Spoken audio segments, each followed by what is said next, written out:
ಪೌಲನು ಕೊರಿಂಥದವರಿಗೆ ಬರೆದ ಮೊದಲನೇ ಪತ್ರಿಕೆ ಅಧ್ಯಾಯ 5. ಸಭೆಯಲ್ಲಿ ನಡೆದಿದ್ದ ವಿಪರೀತ ಜಾರತ್ವವನ್ನು ಕುರಿತದ್ದು. ನಿಮ್ಮಲ್ಲಿ ಜಾರತ್ವವುಂಟೆಂದು ಜನರು ಸಾಧಾರಣವಾಗಿ ಹೇಳುತ್ತಾರೆ. ಒಬ್ಬನು ತನ್ನ ಅಪ್ಪನ ಹೆಂಡತಿಯನ್ನು ಇಟ್ಟುಕೊಂಡಿದ್ದಾನಂತೆ. ಅಂಥ ಜಾರತ್ವವು ಅನ್ಯ ಜನರಲ್ಲಿಯೂ ಇಲ್ಲ.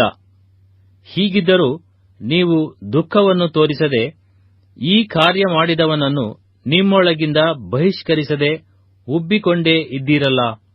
ನಾನಂತೂ ದೇಹದಿಂದ ದೂರವಾಗಿದ್ದರೂ ಆತ್ಮದಿಂದ ಹತ್ತರದಲ್ಲಿದ್ದು ಈ ಕಾರ್ಯ ಮಾಡಿದವನನ್ನು ಕುರಿತು ಆಗಲೇ ಹತ್ತರವಿದ್ದವನಂತೆ ತೀರ್ಪು ಮಾಡಿದ್ದೇನೆಂದರೆ, ನೀವು ನನ್ನಾತ್ಮನು ಕರ್ತನಾದ ಯೇಸುವಿನ ಸಾಮರ್ಥ್ಯ ಸಹಿತ ಒಟ್ಟುಗೂಡಿ ಬಂದಿರಲಾಗಿ ಕರ್ತನಾದ ಯೇಸುವಿನ ಪ್ರತ್ಯಕ್ಷತೆಯ ದಿನದಲ್ಲಿ ಅಂಥವನ ಆತ್ಮವು ರಕ್ಷಣೆ ಹೊಂದುವುದಕ್ಕಾಗಿ ಅವನ ಶರೀರ ಭಾವವು ನಾಶವಾಗಬೇಕೆಂದು ನಮ್ಮ ಕರ್ತನಾದ ಯೇಸುವಿನ ಹೆಸರಿನಲ್ಲಿ ಅವನನ್ನು ಸೈತಾನನಿಗೆ ಒಪ್ಪಿಸಿಕೊಡಬೇಕೆಂಬುದೇ.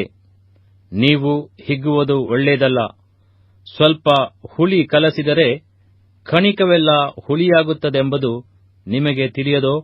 ನೀವು ಹುಳಿಯಿಲ್ಲದವರೆನಿಸಿಕೊಂಡದ್ದರಿಂದ ಹಳೆ ಹುಳಿಯನ್ನು ತೆಗೆದುಹಾಕಿ ಹೊಸ ಕಣಿಕದಂತಾಗಿರ್ರಿ. ಯಾಕಂದರೆ ನಮ್ಮ ಪಸ್ಕದ ಯಜ್ಞದ ಕುರಿಯು ಕೊಯ್ದದೆ, ಅದಾವದೆಂದರೆ ಕ್ರಿಸ್ತನೇ.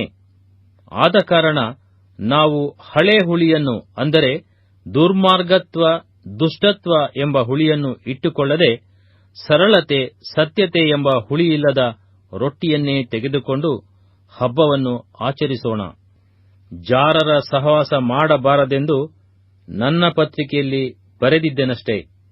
ಈ ಲೋಕದಲ್ಲಿರುವ ಜಾರರು ಲೋಭಿಗಳು, ಸುಲುಕೊಳ್ಳುವವರು, ವಿಗ್ರಹಾರಾಧಕರು, ಇವರ ಸಹವಾಸವನ್ನು ಬಿಟ್ಟು ಬಿಡಬೇಕೆಂದು ನನ್ನ ತಾತ್ಪರ್ಯವಲ್ಲ. ಹಾಗೆ ಬಿಡಬೇಕಾದರೆ ನೀವು ಈ ಲೋಕವನ್ನೇ ಬಿಟ್ಟು ಹೋಗಬೇಕಾಗುವುದು. ಆದರೆ ಕ್ರೈಸ್ತ ಸಹೋದರರೆನಿಸಿಕೊಂಡವರು ಜಾರನಾದರೂ, ಲೋಭಿಯಾದರೂ, ವಿಗ್ರಹಾರಾಧಕನಾದರೂ, ಬೈಯುವವನಾದರೂ, ಕುಡಿಕನಾದರೂ, ಸುಲುಕೊಳ್ಳುವವನಾದರೂ ಆಗಿದ್ದ ಪಕ್ಷದಲ್ಲಿ ಅವನ ಸಹವಾಸ ಮಾಡಬಾರದು. ಅಂಥವನ ಸಂಗಡ ಊಟ ಮಾಡಲೂ ಬಾರದು ಎಂದು ಬರೆದಿದ್ದೆನು. ಹೊರಗಿನವರನ್ನು ಕುರಿತು ತೀರ್ಪು ಮಾಡುವುದಕ್ಕೆ ನನಗೇನಧಿಕಾರ? ಒಳಗಿನವರನ್ನು ಕುರಿತು ತೀರ್ಪು ಮಾಡುವವರು ನೀವು ಅಲ್ಲವೇ? ಹೊರಗಿನವರನ್ನು ಕುರಿತು ತೀರ್ಪು ಮಾಡುವವನು ದೇವರು.